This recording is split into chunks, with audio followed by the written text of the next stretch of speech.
बिस्मिल्लाहिर्रहमानिर्रहीम। अस्सलाम वालेकुम व्यूअर्स। आज की वीडियो हमारी ओवरसीज़ पाकिस्तानियों के लिए है। इस वीडियो में मैं आपको बताऊंगा कि बाहर बैठे हुए पाकिस्तानी कैसे पाकिस्तान में कोई एग्रीमेंट साइन कर सकते हैं या कैसे वो जायदाद ख़रीद सकते हैं और तलाक़ या शादी की सूरत में कैसे अपने कागज़ात बाहर बैठे हुए ही तैयार करवा सकते हैं। तो इसमें सबसे पहले सबसे इम्पोर्टेंट डॉक्यूमेंट होता है पावर ऑफ अटार्नी, जिसे जनरल पावर ऑफ अटार्नी या स्पेशल पावर ऑफ अटार्नी कहते हैं, जो कि पाकिस्तान में जायदाद ख़रीदने के लिए या अदालत में आपका कोई मुकदमा ज़ेर समाअत है या कोई आप अदालत में केस दाखिल करना चाह रहे हैं या किसी केस को कॉन्टेस्ट करना चाह रहे हैं, तो उस सूरत में आप पावर ऑफ अटार्नी के थ्रू पेश हो सकते हैं। इसका तैयार करने का तरीका और बहुत ही आसान है। आपका लॉयर या आपका पावर ऑफ अटार्नी तैयार करता है और उसको थ्रू ईमेल आपको सेंड कर देता है। पावर ऑफ अटार्नी आप अपने वकील को भी मुकर्रर कर सकते हैं या आप अपने किसी अजीज़ रिश्तेदार या किसी दोस्त को पावर ऑफ अटार्नी दे सकते हैं। आपका वकील आपका पावर ऑफ अटार्नी तैयार करेगा और थ्रू ईमेल आपको सेंड कर देगा, जिसका प्रिंट लेने के बाद आपने उस पर साइन करने हैं। अपने सिग्नेचर के साथ साथ 2 गवाहों के दस्तखत करवाने हैं और उसके बाद अपनी शनाख्ती कार्ड की कॉपी और 1 अदद तस्वीर या बाद सूरतों में 2 तस्वीरों के साथ पाकिस्तानी एम्बेसी जाकर वहाँ से इसकी तस्दीक लाजमी करवानी है।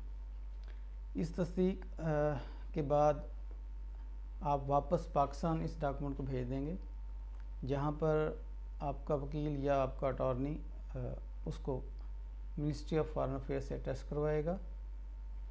और मिनिस्ट्री ऑफ फॉरेन अफेयर्स से अटेस्टेशन के बाद आपका अटॉर्नी इस पर जो मुकर्ररा स्टैम्प है वो लगवाने के बाद इसको रजिस्ट्रार के पास या जहाँ से स्टैम्प पेपर इशू होते हैं स्टैम्प वेंडर से इस पर टिकट लगवा लेगा और इस तरह ये आपका पावर ऑफ अटार्नी वैलिड हो जाएगा, जो कि किसी भी अदालत में या किसी कारोबार के सिलसिले में या कोई एग्रीमेंट के सिलसिले में जिसके लिए भी आपने ये पावर ऑफ अटार्नी दिया होगा उसके लिए ये वैलिड होगा। दूसरा, इसके अलावा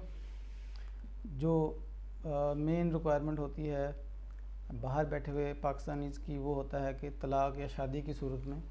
वो कैसे डॉक्यूमेंट तैयार करवा सकते हैं। शादी के सिलसिले में ये अक्सर ऐसा होता है कि ओवरसीज़ पाकिस्तानी होते हैं, उन्होंने अपनी फैमिलीज़ को पाकिस्तान बुलवाना होता है, लेकिन शादी करने के लिए पाकिस्तान भी नहीं आना चाह रहे होते, तो उस सिलसिले में ऑनलाइन निकाह उनका हो सकता है। ऑनलाइन निकाह करवाने के बाद ये रिक्वायरमेंट होती है कि उनका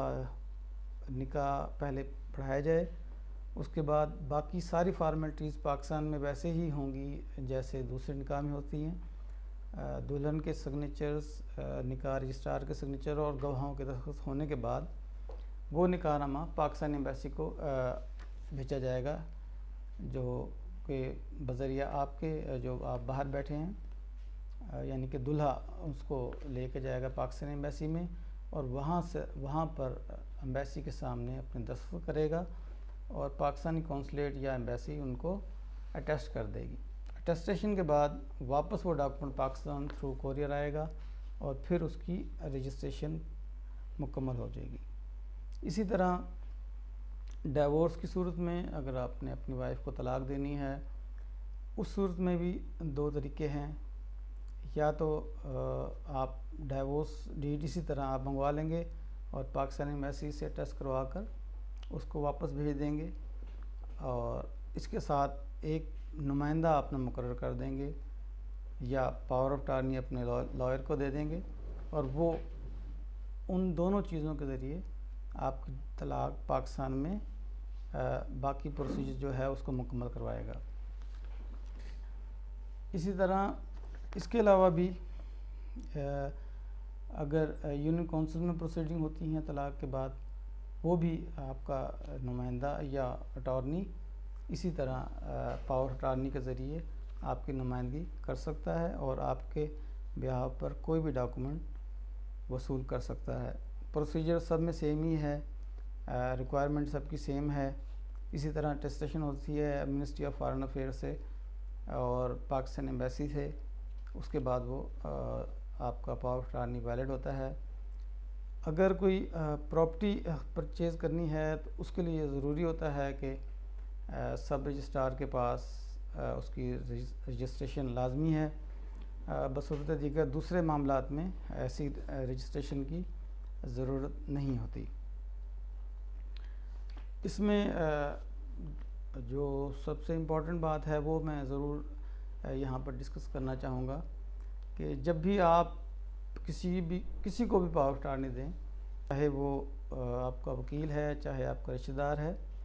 तो उसको स्पेशल जो भी आप पावर्स दे रहे हैं वो स्पेसिफिकली उसमें लिखी जाएं। और अगर आप थ्रू लॉयर ये तैयार करवा रहे हैं तो उसको बता दिया जाए कि ये चीज़ के लिए पावर ऑफ अटॉर्नी दी जा रही है, उसमें वो चीज़ लिखी जाए कि सिर्फ इस बाबत ये पावर ऑफ अटॉर्नी दिया जा रहा है, इसको दीगर मकासद के लिए इस्तेमाल नहीं किया जा सकता। जैसे आप कोई अगर अपनी जायदाद ख़रीदने के लिए किसी को पावर ऑफ अटॉर्नी दे रहे हैं तो उसमें स्पेसिफिकली बताया जाए कि ये प्रॉपर्टी की बाबत दी जा रही है और ये जायदाद सिर्फ आपके नाम पे ख़रीदी जा सकती है। ये स्पेसिफिकली लिखा है, एक जनरल उसमें ना लिखा जाए कि मैं जायदाद ख़रीदने के लिए दे रहा हूँ, नहीं, उसमें लिखा जाए कि ये जायदाद है, ये मेरे पैसों से ख़रीदी जाएगी और ये सिर्फ़ और सिर्फ मेरे नाम पर ही ट्रांसफ़र हो सकती है, किसी दूसरे या ख़ुद अटॉर्नी अपने नाम पर ट्रांसफ़र नहीं करवा सकता, ना ही अपने किसी अजीज़ या रिश्तेदार को प्रॉपर्टी